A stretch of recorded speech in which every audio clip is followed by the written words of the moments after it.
अस्सलाम वालेकुम दोस्तों, चंद रोज़ पहले लाहौर सियालकोट मोटरवे पे पेश आने वाला हादसा धुंध की वजह से ट्रैफिक को शदीद मुश्किलात का सामना है और ये सानिया पेश आया है।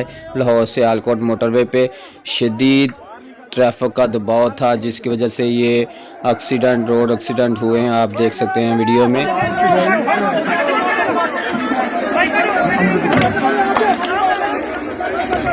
कोई गल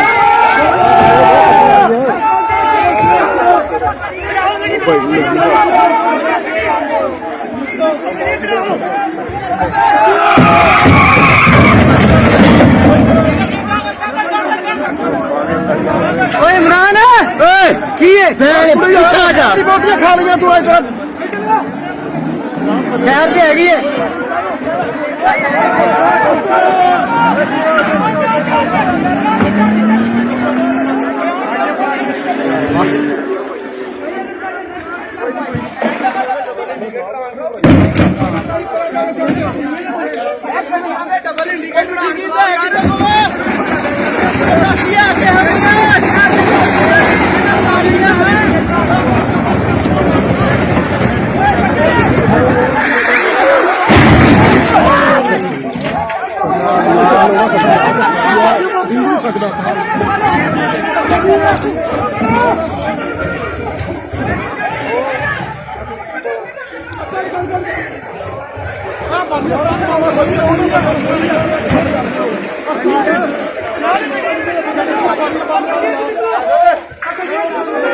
क़यामत है यार।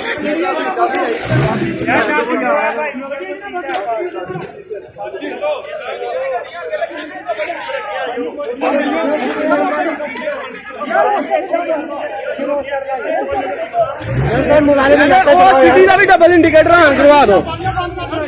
दूरों आने वाली गड्डी नूं पता चले एवरी वाली का भी एदा भी डबल इंडिकेटर ऑन करवाओ।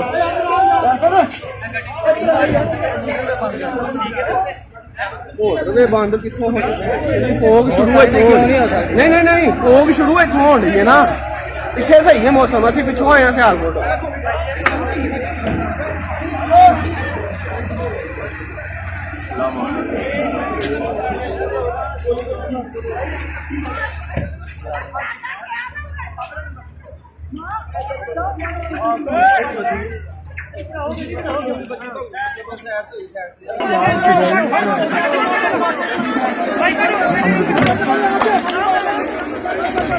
कोई गल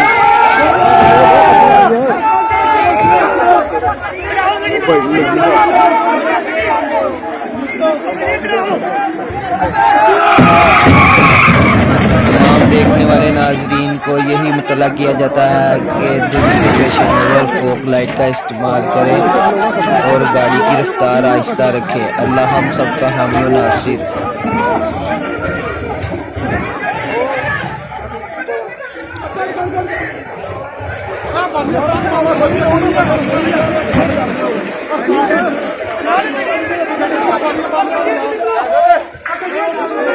क़यामत है यार।